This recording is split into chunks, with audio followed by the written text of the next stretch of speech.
Mesdames les jurés, peuple de l'UPEC, bonjour. Ma cliente est célèbre. D'aucuns disent trop. Et c'est vrai. Oui, elle fait parler d'elle. Oui, elle a fréquenté la haute société.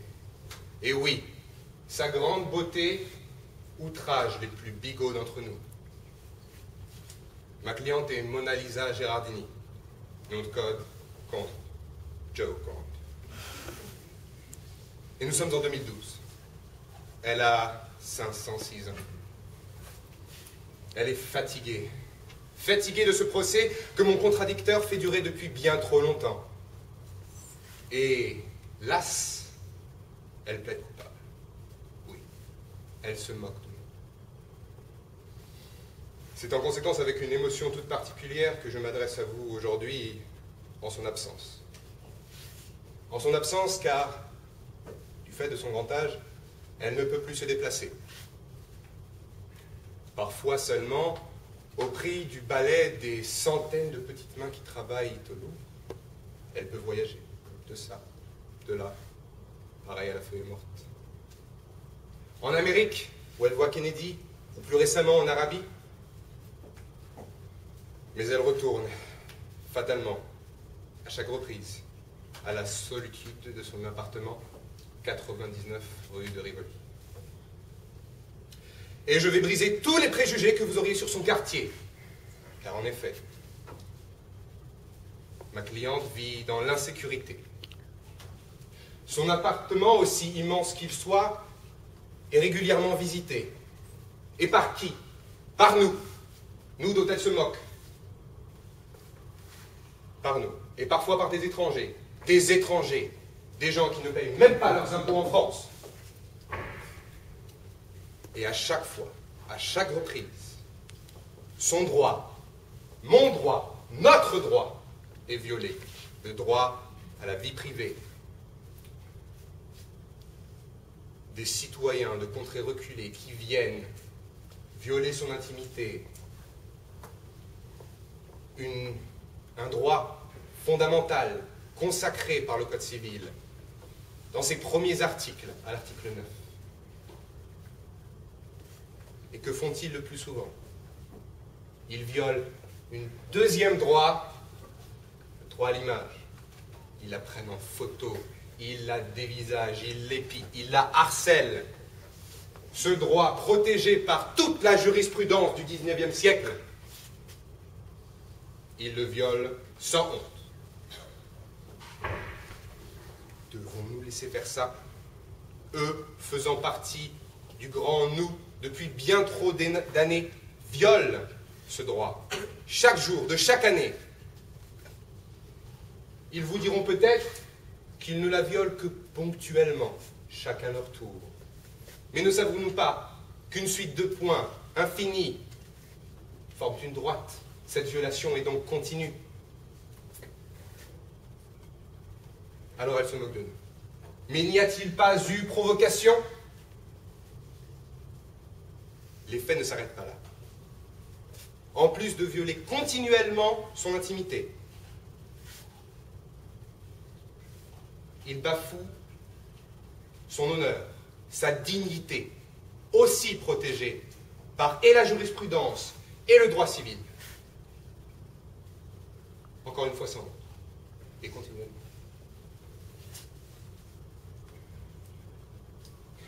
Son honneur et sa dignité, qui pendant tant d'années ont été bafoués. Je vous rappelle que la Joconde est née au début du XVIe siècle. À cette époque, le statut de la femme était vil. Il était sans cesse menacé de l'hégémonie masculine. N'est-ce pas le marquis de Sade qui a dit « Une femme doit se préoccuper de foutre et non d'engendrer ». Est-ce là le statut de la femme aujourd'hui? Devons-nous la juger selon ce statut? Non, il a évolué. La femme est respectée, elle a des droits, elle est sans cesse défendue. C'est une bataille de tous les jours, mais quand même, Elle est défendue et elle a des droits. Elle est la victime d'elle-même et de son histoire. La Joconde est une œuvre. Son père, son créateur, Léonard de Vinci, est un homme, certes un génie, mais quel génie? Et de quel temps? Un génie de la Renaissance. La Renaissance, à qui nous devons tout.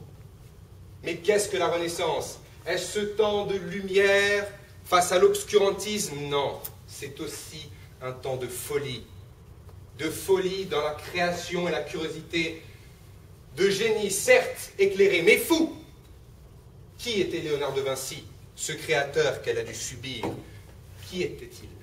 Un homme, une personne qui vagabondait de cour en cour, et qui, quand il avait besoin d'argent, allait voir Ludovic le Mort, seigneur de Milan, et lui écrivait de lui-même, s'imposant une lettre de recommandation dans laquelle il citait 10 compétences dans lesquelles il se prétendait maître. Eh bien, sachez aujourd'hui que 9 de ces compétences étaient des compétences de destruction, des compétences militaires, dans l'architecture militaire, l'ingénierie, les armes.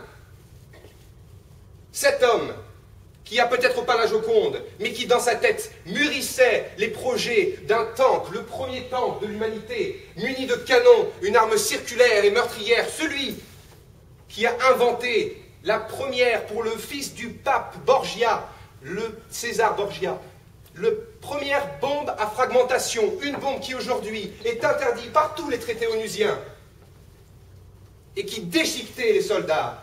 Lui, qui de sa propre citation aimait peindre la terreur sur les visages des soldats sur le champ de bataille et même sur ceux des chevaux. Voilà l'homme qu'elle a dû subir. Voilà l'époque qu'elle a dû subir. Alors elle se moque de nous. Oui, elle se moque de nous. Mais ce rictus figé par le temps, figé par la peinture, figé par De Vinci, n'est pas que l'affront qu'elle nous fait. Elle ne se moque pas de nous, elle se fout de nous, car elle se fout de nous, la société. Cette société qui l'a opprimée, qui l'a figée, telle Dorian Gray.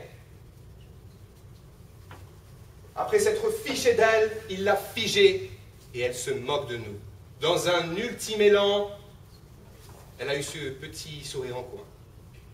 Figée par les techniques du contre-obscur et du sfumato, cette dernière boutade à nous, l'humanité. Alors oui, elle se fout de nous. Ne la laissez pas aujourd'hui être jugée par ses contradicteurs. Défendez-la. Ne la laissez pas tomber dans cet oubli de l'image à laquelle l'a associé Andy Warhol en disant qu'aujourd'hui la Joconde n'est plus qu'une image, elle n'est plus une icône, elle n'est plus une œuvre d'art, elle n'est qu'une image, comme dit-il, celle de Marilyn, d'Elvis Presley ou d'une boîte à... Non, ne la laissez pas. Ne la laissez pas devenir cette image, sans âme et sans vie.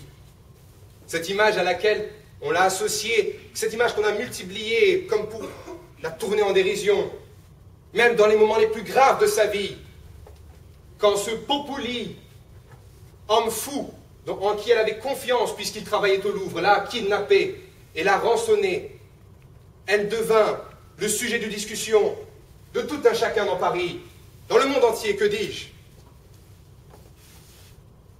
Et ces images, ces icônes se vendaient partout. Il n'y avait plus un bar, alors qu'elle était dans le sacré du Louvre. Elle devint cette fille des rues, dans tous les boulevards, achetée par le premier ivrogne, fruit de la discussion de tous. Aujourd'hui, je vous dis, ne la laissez pas tomber dans cet oubli. Sortez-la de là, acquittez-la, quittez-la, qu'elle se foute de nous, mais qu'on puisse aussi se foutre de nous. Merci.